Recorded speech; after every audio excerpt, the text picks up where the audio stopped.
In the modern age, as our lives are propelled forward by a relentless march of technology and efficiency, we find ourselves ensnared in a paradoxical web of connectivity and isolation.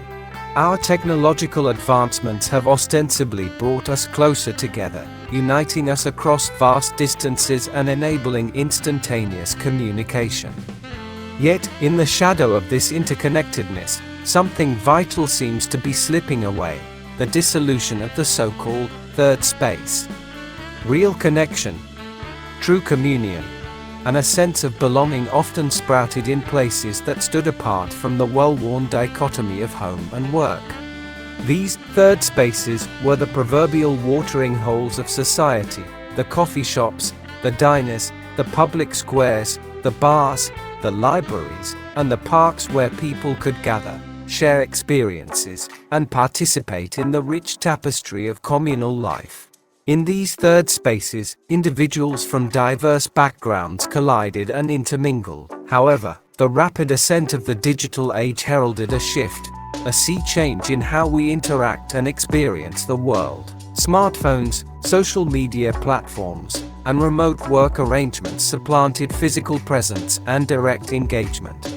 A world of infinite distractions lay at our fingertips, offering constant novelty and instant gratification, but sapping the essential essence of authentic human connection.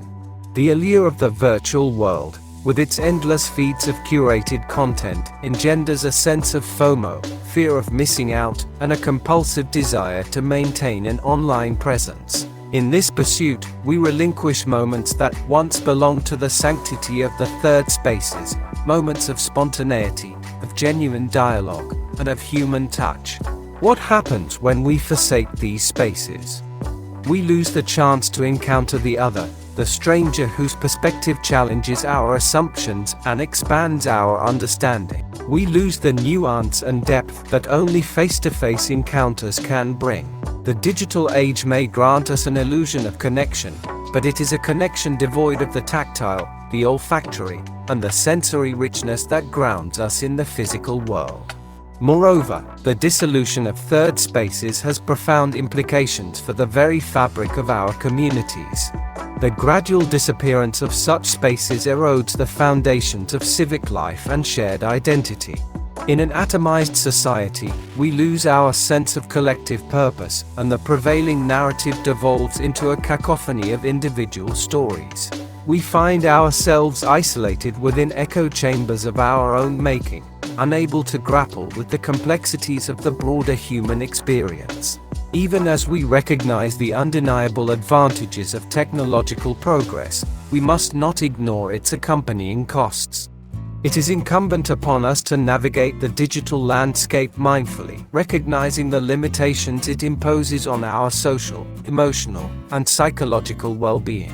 We must remain vigilant against the pull of self-absorption, seeking out opportunities to reclaim the vitality of the third spaces. Perhaps, then, we can turn back the tide of dissolution.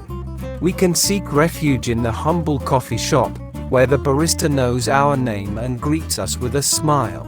We can gather in libraries and museums, immersing ourselves in shared knowledge and artistry. We can reclaim public squares and parks, rejoicing in the cacophony of human diversity. The vision of a revitalized third space may seem idealistic, but it is one worth striving for. A space that transcends the limitations of the virtual world. A space that fosters genuine human connection. We must cherish the fragile threads of community that still exist and kindle the embers of empathy that dwell within us. In the end, it is not the technological progress itself that poses a threat to our collective humanity, but rather the passive acceptance of its unintended consequences. It is our duty to be mindful stewards of the spaces that shape us, for it is within these spaces that we forge the profound connections that bind us together as a people.